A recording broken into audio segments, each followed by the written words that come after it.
Austrofascismo, termine coniato per descrivere quel periodo di tempo della storia austriaca dove questa ha avuto la sua svolta autoritaria sotto le veci ovviamente del cancelliere Dollfuss. La parola lo dice da sé, il fascismo in salsa austriaca. È stato davvero così però? Te lo dico solamente se lasci hype al video e metti like. Scherzo!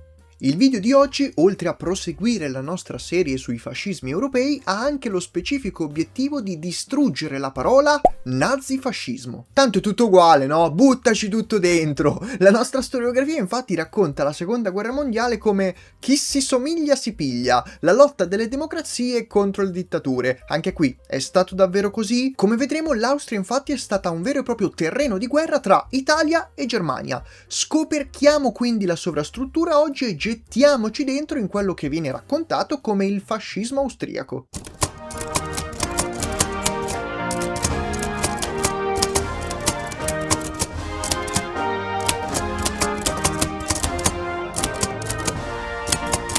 Stato superstite è un'espressione ben precisa, espressione che indica ciò che rimane di un grande paese che sta esalando il suo ultimo respiro. Il regno di Trebisonda era lo stato superstite dell'impero romano d'Oriente, il Vaticano è lo stato superstite dello Stato Pontificio, la Repubblica d'Austria tedesca è stata lo stato superstite, perdonate il gioco di parole, dell'impero austro-ungarico, al seguito della sconfitta nella Grande Guerra. Il 21 ottobre del 1918 è proprio la Repubblica d'Austria tedesca che viene proclamata come ultimo disperato tentativo di patteggiare i trattati di pace. Per farvi capire siamo al 21 ottobre, l'armistizio l'Austria-Ungheria lo siglerà il 3 novembre, per sottolineare questo quanto è a ridosso dello sfacelo l'impero austro-ungarico, quanto ormai gli italiani sono penetrati verso Vienna. Quello che fa l'Austria quindi è un tentativo in extremis proprio di darsi una veloce ripulita per provare a patteggiare i trattati di pace. L'Austria prova a dire: avete visto? Noi ci siamo staccati, noi ora siamo la Repubblica, ci siamo staccati noi dall'impero austro-ungarico, quindi noi siamo diversi, con noi si può parlare, con noi si può ragionare, eh? Nessuno riconobbe la Repubblica d'Austria tedesca, dopotutto se stai vincendo e stravincendo contro qualcuno, cosa gli dai la possibilità di parlare e patteggiare? Salvo, ovviamente, per dimostrare al mondo quanto si è magnanimi. Molto più interessante notare però i territori che, almeno a livello teorico, la Repubblica Federale dell'Austria tedesca si assegnò da sola. Lo vedete qui sulle carte, sono ovviamente tutti i territori tedeschi che facevano parte dell'impero austro-ungarico. Non sono troppo diversi da quello che poi divenne l'Austria, da quello che è tuttora l'Austria. Le più grandi differenze sono due essenzialmente. Per prima cosa abbiamo la Boemia tedesca, il famoso territorio dei Sudeti, Sudetenland. Il secondo invece è già più famoso e noi italiani lo conosciamo a menadito, ovvero l'Alto Adige, quello che per gli austriaci era il Tirolo del Sud. Questi territori, inutile negarlo per quanto possa fare male anche a noi italiani soprattutto, sono dominati da lingua e cultura tedesca. Non a caso l'Austria se li attestò. Addirittura se li attestò sulla base dei 14 punti di Wilson, quindi sulla base dell'ideologia dei nemici che stava combattendo. Persino i tedeschi d'Austria in quel periodo ne avevano piene le scatole di questa grossa macchia multiculturale danubiana che era l'impero austro-ungarico per votarsi a una nuova forma di Stato che noi in realtà già conoscevamo, ovvero lo Stato-nazione. Come sappiamo poi la Boemia tedesca andrà alla Cecoslovacchia, mentre l'Alto Adige, territorio tedesco, ma sul cui suolo c'è il preziosissimo confine naturale del Brennero, una vera e propria fortezza naturale se la possiedi, viene dato all'Italia. Almeno quello aggiungerei. La questione che dobbiamo analizzare però è quanto dichiarato nell'articolo 2 dell'Assemblea Nazionale del Parlamento austriaco. La neonata Repubblica d'Austria tedesca è parte integrante della Germania. Fermi tutti, già questo minuscolo dettaglio va a vanificare praticamente tutti i nostri libri di testo delle scuole superiori. Dobbiamo fare lo sforzo di immaginarci come i tedeschi d'Austria in quel periodo. Per secoli siamo stati padroni di larghe fette di territorio, per secoli abbiamo avuto il cuscinetto lombardo-veneto, il cuscinetto ungherese, il cuscinetto della Boemia, insomma, se ci attaccano siamo protetti. Alla fine della Grande Guerra però tutto crolla. L'Austria diventa quello che non era mai stata se non agli albori della sua epoca, ovvero un territorio minuscolo appena sconfitto da una guerra tra l'altro, quindi è la paura il sentimento popolare, ciò che alberga tra i tedeschi d'Austria in quel periodo è No, no, no, ma stai scherzando, entra subito a far parte della Germania, altrimenti il mondo ci mangia. A questo punto dobbiamo capire come mai quest'unificazione non è avvenuta. Andiamo a leggere l'articolo 80 dei Trattati di Versailles. Eccoci qui, alla Germania e all'Austria fu imposta la separazione. Il motivo è presto detto: impedire categoricamente che la Germania si risollevi. Due degli imperi centrali erano praticamente collassati e non esistevano più, quindi rimaneva solamente uno di questi tre che poteva pagare non solo per lui, ma di rimbalzo per tutti quanti. Inoltre, cosa vogliamo fare? Vogliamo regalargli un territorio immenso come l'Austria, ma stai scherzando? Assolutamente no! Nel 1919, quindi, dopo la firma dei Trattati di Versailles e di Saint-Germain, ci ritroviamo con un'Austria che ha perso circa il 70% del suo territorio, tra cui i Sudeti e l'Alto Adige, convinta che non si sarebbe più ripresa a livello economico e a livello bellico, e soprattutto arrabbiata con le potenze alleate, perché queste gli hanno impedito l'emancipazione in un unico grande stato tedesco. Ecco, immaginatevi questo stato che ora deve affrontare la crisi del dopoguerra.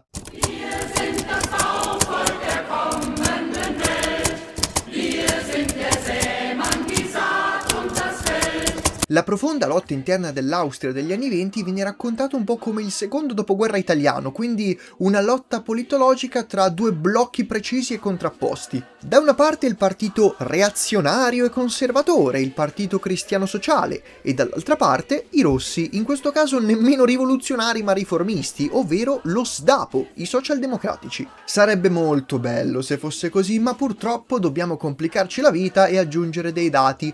Per esempio, dalle primissime elezioni della Repubblica d'Austria fino all'austrofascismo, l'Austria sarà sempre governata, vincerà sempre alle elezioni il Partito Cristiano Sociale. Dall'altra parte, i socialdemocratici saranno sempre all'opposizione, primo indizio. Secondo indizio, il conservatore Partito Cristiano Sociale vincerà sempre nelle zone rurali. D'altro canto, i socialdemocratici vinceranno sempre nelle zone urbane. Tant'è che nascerà l'espressione Vienna rossa, proprio perché in tutti gli anni della Prima Repubblica i socialdemocratici vinceranno sempre a Vienna. Terzo dato, iniziamo ad avvicinarci. I socialdemocratici erano quelli che premevano per l'annessione con la Germania. Il Partito Cristiano Sociale invece aveva ferree posizioni di autonomia dell'Austria nei confronti della Germania. Quarto dato, lo spauracchio iniziale dato dalla fine della guerra, dalla sconfitta della guerra, in cui i tedeschi d'Austria dicono "Oh no, no, entra subito a far parte della Germania,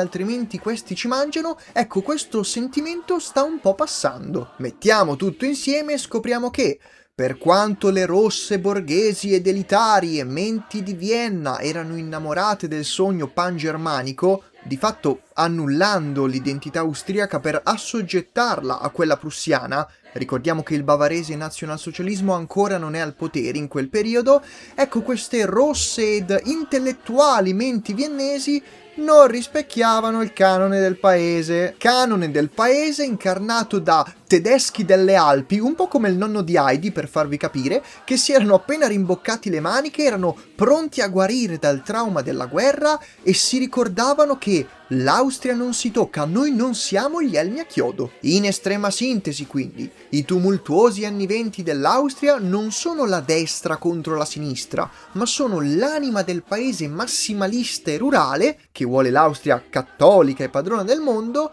contro gli intellettuali cittadini innamorati di un altro sogno, quello pangermanico. La differenza fondamentale tra i due sogni sta nel fatto che uno vede l'Austria comandare, l'altro vede l'Austria assoggettata. Sogno imperiale, sogno post-storico, per intenderci. E questi erano i principali schieramenti politici, con il loro vero significato, che avevano sempre governato l'Austria. Arriviamo però a un sempreverde di quando parliamo dei vari fascismi europei, che fascismi non sono.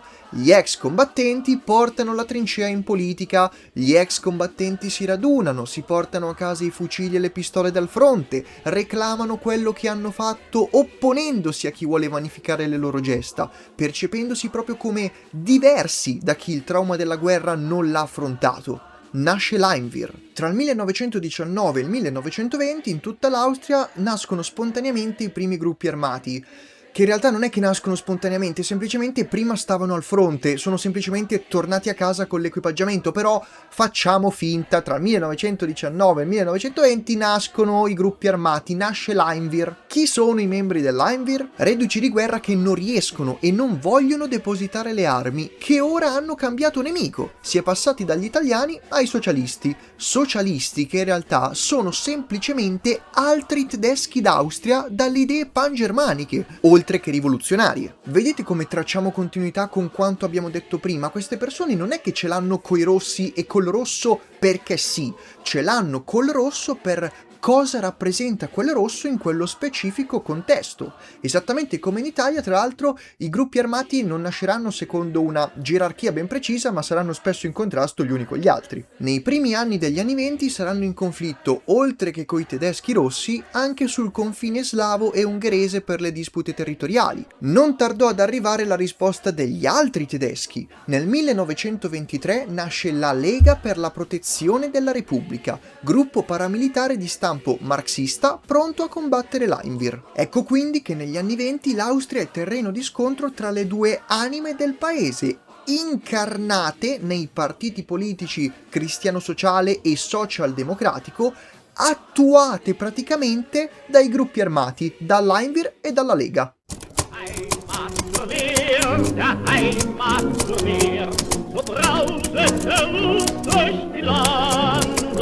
Ci siamo, la situazione dell'Austria è ben chiara. Prima di andare avanti con la storia però dobbiamo ricordarci che l'Austria è in un periodo in cui si trova schiacciata tra due giganti. Nel 1922 il fascismo prende il potere in Italia. La presa al potere delle camicie nere vuol dire sostanzialmente che è avvenuto in maniera violenta il cambio generazionale. I giovani italiani tornati dalle trincee ora sono al posto che gli spetta. Questo è un ottimo indicatore dell'Italia di quel periodo, una potenza povera, giovane, proletaria, che ha appena passato per la prima volta, tra l'altro, il trauma della guerra, che si sta stabilizzando e che è pronta a guardare al di fuori. Poco importa del duce e di altri personaggi alquanto pittoreschi, anzi, se volete approfondire questo argomento vi lascio qua sopra il video sugli arditi che ho fatto, che è uno dei miei preferiti e racconta a menadito la questione. In Germania sta più o meno accadendo la stessa cosa. Adolf andrà al potere solamente nel 1933, ma il Partito Nazionalsocialista dei lavoratori tedeschi esiste e come?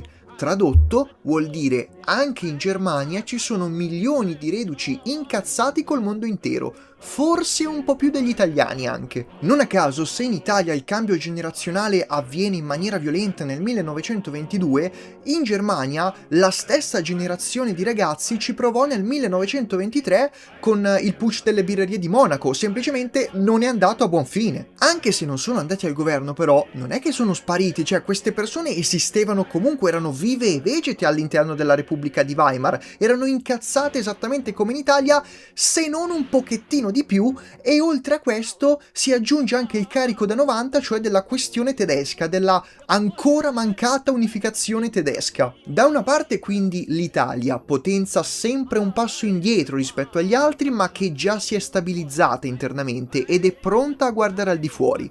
Dall'altra parte la Germania, colosso bellico ed industriale, ancora stordito dalla Grande Guerra però, e ancora in conflitto con se stesso. In mezzo il terreno di scontro, la piccola Austria. Caliamoci prima dalla parte dell'Italia perché è un po' più facile da capire per noi. Come dicevano i romani, dividi et impera. Indipendentemente dal fatto che comandino gli elmi a chiodo o le SS, è comunque meglio avere uno stato cuscinetto che è l'Austria piuttosto che confinare direttamente con una sola grossa e unita Germania. Meglio aver vicino due stati piccoli e deboli che uno stato grande e forte. Senza contare che se l'Austria entra a far parte della Germania, vuol dire che si sta dando corda, che si sta dando credito al sentimento pangermanico. E le zone tedesche non sono semplicemente l'Austria, come abbiamo visto prima ci sono i territori per esempio della Boemia tedesca, oppure dell'Alto Adige, e noi non vogliamo perdere l'Alto Adige. Nella seconda metà degli anni 20 quindi l'Italia inizia ad intrattenere rapporti con l'Einwir austriaca, mandando armi e finanziamenti. Ovviamente l'obiettivo è quello di vincolare a noi l'Austria, né più né meno. Ne sono un esempio i contatti con Mussolini e Waldemar Pabst, ex membro dei Freikorps tedeschi che sta combattendo in Austria, oppure i non troppo velati finanziamenti economici per concludere poi con lo scandalo Hirtenberg. Königsberg, un massiccio invio di armi leggere da parte dell'Italia sia all'Austria che all'Ungheria. Quelle destinate all'Austria sarebbero state un eccezionale aiuto per l'instaurazione della dittatura di Dollfuss. Dall'altra parte invece abbiamo le ingerenze della Germania. Ripetiamo, anche se per un altro decennio comanderanno gli elmi a chiodo, comunque sono attivi i partiti nazionalsocialisti e tra l'altro c'è un partito nazionalsocialista anche in Austria, perché pure lì ci sono i tedeschi. Specifichiamo ovviamente che in generale il partito nazista è per l'Anschluss, è per l'annessione dell'Austria. Questo paradossalmente lo rende più simile al partito socialdemocratico di Vienna, al partito socialdemocratico austriaco. Però la nostra storiografia ti dice il contrario, perché per qualche assurdo motivo, siccome è un partito di estrema destra, allora dovrebbe essere più simile al partito conservatore di destra del Partito Cristiano Sociale, per qualche assurdo motivo. Comunque, il gemellaggio con la causa tedesca iniziò a farsi vivo già dai primi anni '20, con persone come Hermann Hitler, capo di uno dei numerosi gruppi armati che trovò nel nazismo la via per l'unificazione tedesca. Neanche a dirlo però, la Germania ebbe la vera libertà di agire sull'Austria solo dopo la presa al potere del pittore austriaco. Quindi l'Austria degli anni '20 non è solamente un paese spaccato in due metà che prendono poi forma nei rispettivi partiti politici e forze organizzate in maniera paramilitare, ma questi due schieramenti sono anche supportati rispettivamente da due superpotenze, Italia e Germania. L'una che vuole mantenere il suo cuscinetto naturale con la Germania che sta al di sopra e l'altra che vuole chiudere la famosa questione tedesca e vuole risolvere l'unificazione. Con questo clima di tensione arriviamo a uno degli episodi più importanti avvenuti nel 1927, l'incendio di Palazzo di Giustizia. Scaturito da una sparatoria di confine e poi evoluto in uno sciopero generale a luglio del 1927, l'incendio del Palazzo di Giustizia di Vienna è stato quel momento in cui lo Stato d'Austria dimostra quanto non è in grado di controllare quanto sta avvenendo a livello popolare. L'Austria aveva fallito due volte perché in primo luogo si è arrivati al punto in cui una determinata frangia politica è arrivata a dar fuoco a un palazzo delle istituzioni. L'altro fallimento è arrivato subito dopo, quando l'altra parte dell'Austria è arrivata ad annegare nel sangue e a sopprimere i rivoluzionari. Da questo momento quindi si gioca a carte scoperte, da questo momento è evidente che in Austria qualcuno con simpatia guarda al metodo italiano. Dopo l'incendio verrà messo in discussione il sistema parlamentare e i due gruppi paramilitari, Heimwehr e Schutzbund, cresceranno ulteriormente, si armeranno sempre di più e saranno pronti a combattersi come non mai.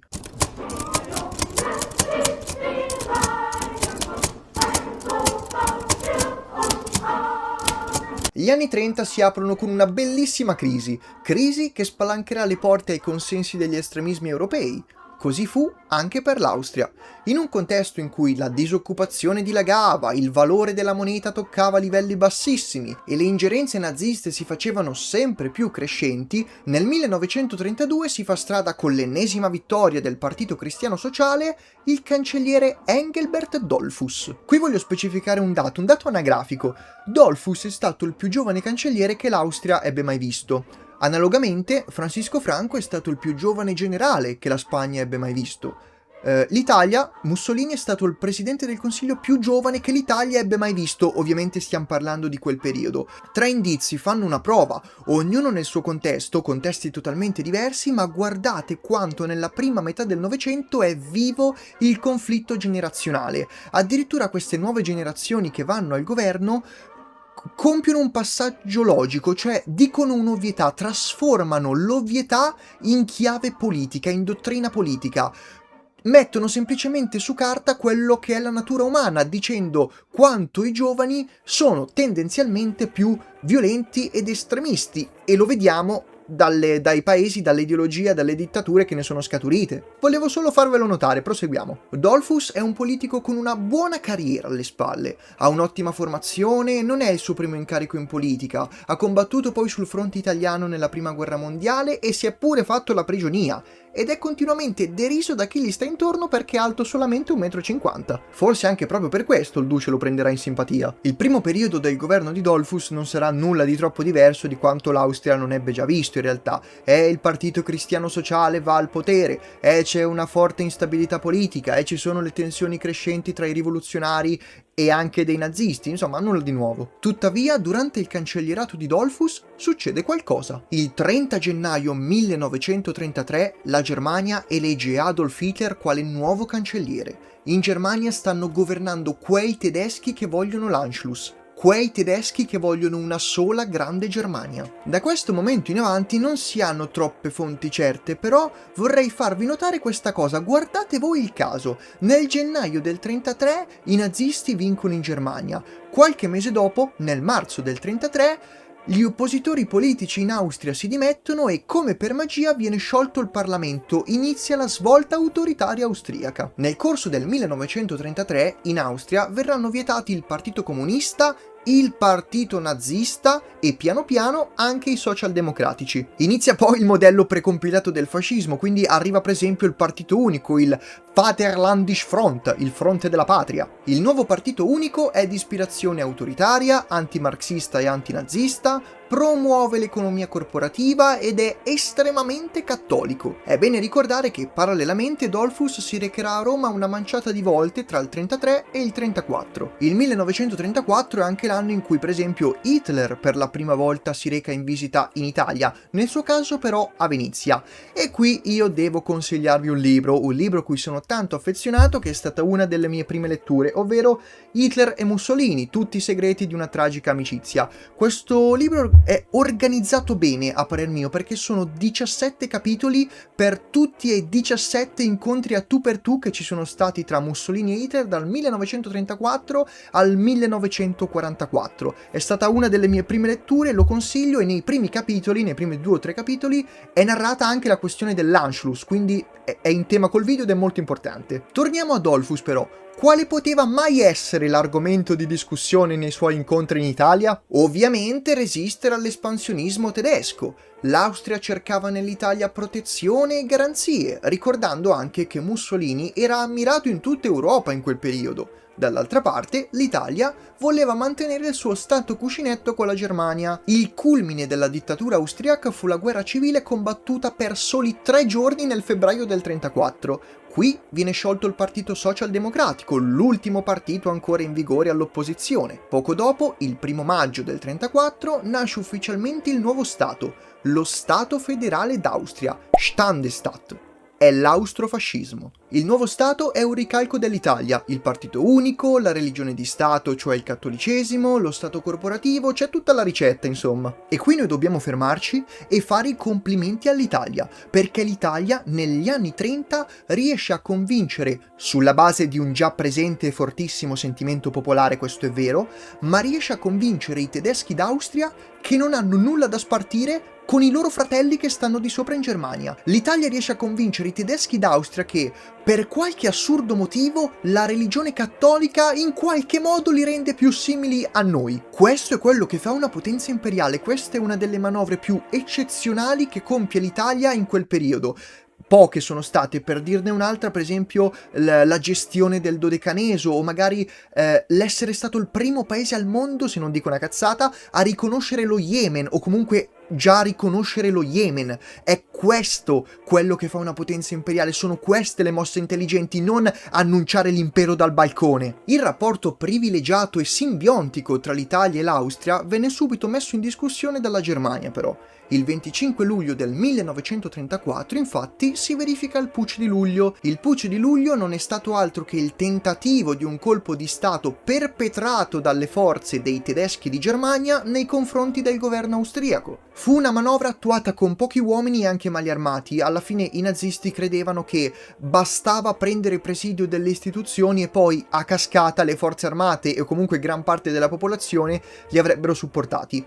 Non andò così, ovviamente. Nel colpo di stato del 34 trovò la morte lo stesso cancelliere Engelbert Dollfuss. L'evento mandò su tutte le furie Mussolini, tra l'altro, addirittura la famiglia di Dollfuss venne ospitata a Riccione e sostenuta economicamente dall'Italia. In risposta al colpo di stato, l'Italia interviene direttamente per salvare l'Austria. Circa 40.000 soldati vennero mobilitati dall'Italia in difesa dell'Austria, per un totale di 4 divisioni con annesse ricognizioni aeree. Se la Germania non avesse fatto marcia indietro, allora l'Italia avrebbe varcato il confine e probabilmente la guerra sarebbe scoppiata con qualche anno d'anticipo, con alleanze totalmente diverse da quelle che abbiamo visto. La linea dura italiana viene premiata perché, come ben sapete, la Germania fece marcia indietro. L'Italia ancora per qualche tempo poté puntare sulla piccola sfera di influenza che si era guadagnata. Da questo momento in avanti è tutta discesa in realtà, non c'è veramente nulla di nuovo da aggiungere perché abbiamo esplorato la situazione austriaca, abbiamo visto l'austrofascismo, abbiamo visto come,